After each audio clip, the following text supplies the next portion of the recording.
Hello friends, welcome back to my YouTube channel. स्वागत करते हैं आप सभी का revision coaching centre RCC coaching centre में।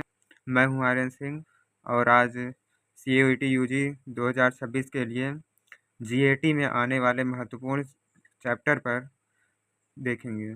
तो पहले बात करते हैं कि हमारा जीएटी का सिलेबस क्या है। जनरल मेंटल एबिलिटी है। एनालॉजी इसके अंदर आते हैं टोटल 16 चैप्टर जिसे आपको कवर करना है। क्योंकि हमारे पास ज़्यादा समय नहीं है, लगभग 40-45 दिन का समय है, उसी में हमें पूरा सब्जेक्ट को कवर करना है। अगर आपने 3 विषय लिया है तो आपको तीनों विषय को पूरा का पूरा कंप्लीट करना होगा। इसमें सबसे महत्वपूर्ण होता है जीएटी। जीएटी से ही आपको कॉलेज भी मिल सकते हैं। हालांकि बहुत से कॉलेज हैं जो जीएटी के नंबर पे आपको सिलेक्शन देते हैं। बात करें न्यूमेरिकल एबिलिटी की, तो इसमें भी 18 चैप्टर हैं और क्वांटिटेटिव रीजनिंग है, लॉजिकल एंड एनालॉजिकल रीजनिंग है, प्रैक्टिस सेट दिया गया है एक 5 ठो। कुल मिला के देखें तो जीएटी के अंदर हमें 34 चैप्टर कवर करने हैं। अगर हम रोज़ एक एक चैप्टर को भी कवर करते हैं तो हमारा आसानी से जीएटी कंप्लीट हो सकता है। बात करें इसके एनालॉजी पर, तो यहाँ देखने को मिलता है एनालॉजी मीन्स सिमिलैरिटी। एनालॉजी के अंदर आपको 4 प्रकार के एनालॉजी देखने को मिलता है। पहला है वर्ड एनालॉजी। उस वर्ड एनालॉजी के बाद आता है लेटर एनालॉजी। यहाँ पर देखिए ABCD A to Z तक दिया गया है। इसका फॉरवर्ड वाइज और बैकवर्ड वाइज हमें याद करना होता है, जो कि हमें काफ़ी हेल्पफुल करता है। और तीसरा एनालॉजी जो होता है वो नंबर एनालॉजी होता है और चौथा होता है मिक्स्ड एनालॉजी। आइए एक एक पर विस्तार पूर्वक चर्चा करते हैं। देखिए वर्ड एनालॉजी क्या होता है। In questions based on word analogy two words are given related to each other in some way. The candidate has to find that relationship and apply the same to choose the correct alternative, which is either in the form of a word or a pair of words. Some of the important word relationship are as following। यहाँ पर दिया गया है कुछ words दिए गए हैं, उसके रिलेशनशिप दिए गए हैं और एग्जांपल दिए गए हैं। अगर हम बात करें सिनोनिम्स रिलेशनशिप की, तो यहाँ दिया गया है स्लिम और टिन और मीट और कॉन्टैक्ट। और अपोजिट रिलेशनशिप यानी कि इसका जस्ट उल्टा जो होता है, पुअर मतलब गरीब होता है, रिच माने अमीर होता है। इसका पुअर रेशियो रिच। नेवर मतलब नेवर और रेशियो ऑलवेज। नेवर मतलब कभी कभी, ऑलवेज माने हमेशा। इसका मतलब कि दिया गया है अपोजिट रिलेशनशिप। ऐसे ही हमारे क्वेश्चन आएंगे। तीन चीज़ें दी गई रहेंगी, एक को फाइंड आउट करना पड़ेगा। अब बात करते हैं तीसरे केस एंड इफेक्ट रिलेशनशिप। यहाँ दिया है suit ratio kill, fast ratio hunger, game and place of playing, tennis ratio court, boxing ratio ring. यहाँ पर कुल मिला के ज़्यादा से ज़्यादा 30 रिलेशनशिप दिए गए हैं। आइए हम एक क्वेश्चन को सॉल्व करते हैं, उसके बाद दूसरे एनालॉजी पर चलते हैं।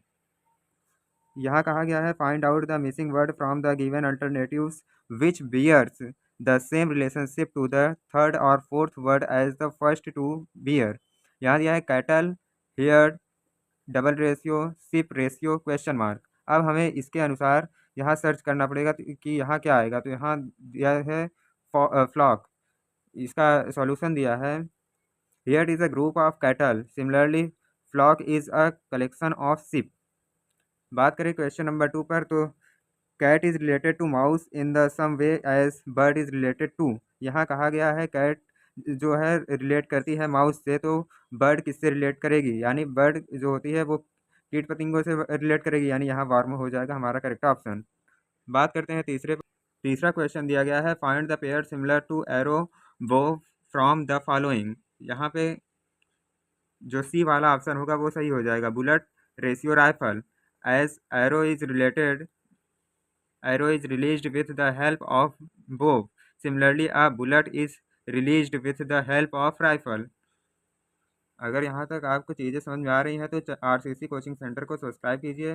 वीडियो को ज़्यादा से ज़्यादा अपने दोस्तों में शेयर कीजिए, क्योंकि एग्ज़ाम बहुत नज़दीक आ चुका है। आप भी पढ़िए, अपने दोस्तों को भी पढ़ाइए। और सेशन अगर अच्छा लग रहा है तो लाइक कीजिए। जो भी चीज़ें नहीं समझ में आती कमेंट करके ज़रूर पूछें।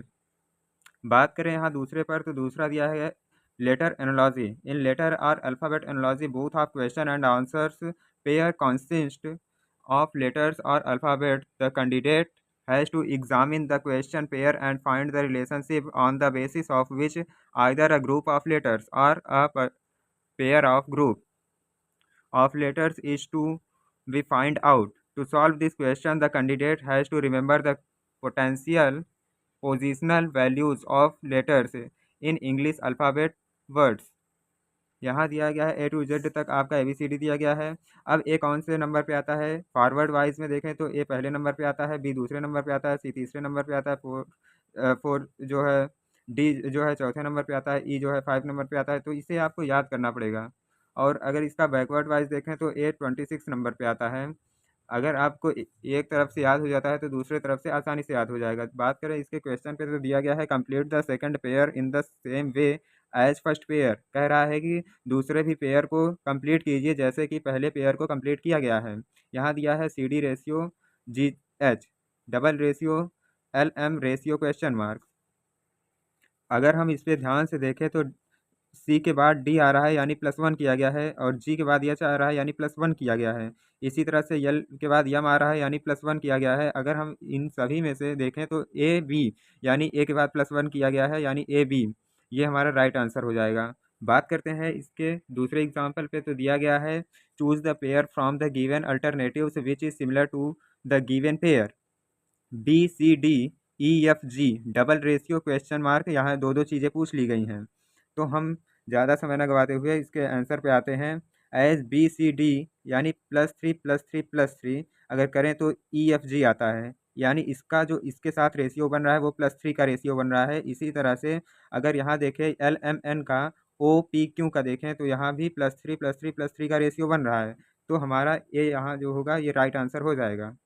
बात करें नंबर एनालॉजी पे, in this analogy either a number or a group of numbers are related to each other in the first pair according to a certain pattern. The candidates has to find that pattern and choose the related number or a pair of numbers. हमें यहाँ कुछ numbers दिए गए हैं, वो किसी न किसी रिलेशन में बंधे हुए हैं आपस में, उन्हें हमें फाइंड आउट करना है। और यहाँ एक बात बताएं तो एक क्वेश्चन जो होता है वो 5 नंबर का होता है। अगर आप सही क्वेश्चन करते हैं तो आपको 5 नंबर मिलते हैं, अगर आप उसी को गलत कर देते हैं तो आपको -1 नंबर मिल जाते हैं। यहाँ एग्जाम्पल दिया गया है choose the number from the given alternatives which will complete the second pair in the same way as first pair. यहाँ कह रहा है कि जो पहला पेयर जैसे कंप्लीट किया गया है वैसे दूसरा पेयर कंप्लीट कीजिए। अगर हम यहाँ देखें, अगर हम 3 का स्क्वायर करके +2 ऐड कर दें तो यहाँ 11 हो जाएगा, यानी 3 का स्क्वायर 9 +2 11। अगर यहाँ हम 7 का स्क्वायर करें 49 हो जाएगा, अगर +2 उसमें ऐड कर दें तो यहाँ 51 हो जाएगा, यानी यहाँ हमारा डी राइट आंसर हो जाएगा। बात करें इसके दूसरा एग्जाम्पल यहाँ दिया गया है। यहाँ दिया गया है 13:20:27। अगर हम यहाँ देखें तो 13 में अगर +7 ऐड कर दें तो यहाँ हो जाएगा 20। अगर 20 में +7 कर दें तो यहाँ 27 हो जाएगा। अब हमें इन ऑप्शंस में देखना है कि किसमें +7 का रेशियो बन रहा है। अगर यहाँ देखें बी नंबर वाले पे तो यहाँ 18 में अगर हम +7 कर दें तो यहाँ हमारा 25 बन जाएगा। अगर इसमें 25 में +7 कर दें तो 32 बन जाएगा, यानी हमारा ये बी वाला राइट आंसर हो जाएगा। बात करें मिक्स्ड एनालॉजी पर तो मिक्स्ड एनालॉजी का दिया गया है। मिक्स्ड एनालॉजी का मतलब होता है कि नंबर और लेटर्स जो है एक ऐसे रेशियो में दिया रहता है और हमें एक रेशियो फाइंड आउट करना पड़ता है। बात करते हैं इसके एग्जांपल पे तो दिया गया है NEWS यानी न्यूज़। अब न्यूज़ का जो रेशियो दिया गया है 14 5 23 19। अब यानी यहाँ दिया गया है यन जो होता है ये 14 नंबर पे आता है, ई जो आता है ये 5 नंबर पे आता है, डब्ल्यू आता है 23 नंबर पे, यस आता है 19 नंबर पे। इसी आधार पे यहाँ पेपर दिया गया है। अब हमें पेपर वाला का रेशियो ज्ञात करना है। अब पी किस नंबर पे आता है, पी जो आता है वो 16 नंबर पे आता है। 16 यहाँ 2 ऑप्शन मिल रहे हैं, यानी हमारे ये 2 ऑप्शन पहले से कट हो जाते हैं। अब ये ए जो है ये ए पहले नंबर पे आता है, यानी ए यहाँ पहला नंबर दिया गया है, यानी हमारा सी राइट आंसर हो जाएगा। प्रैक्टिस क्वेश्चन पे बात करें तो यहाँ दिया गया है goitre is related to iodine as enemy anaemia is related to.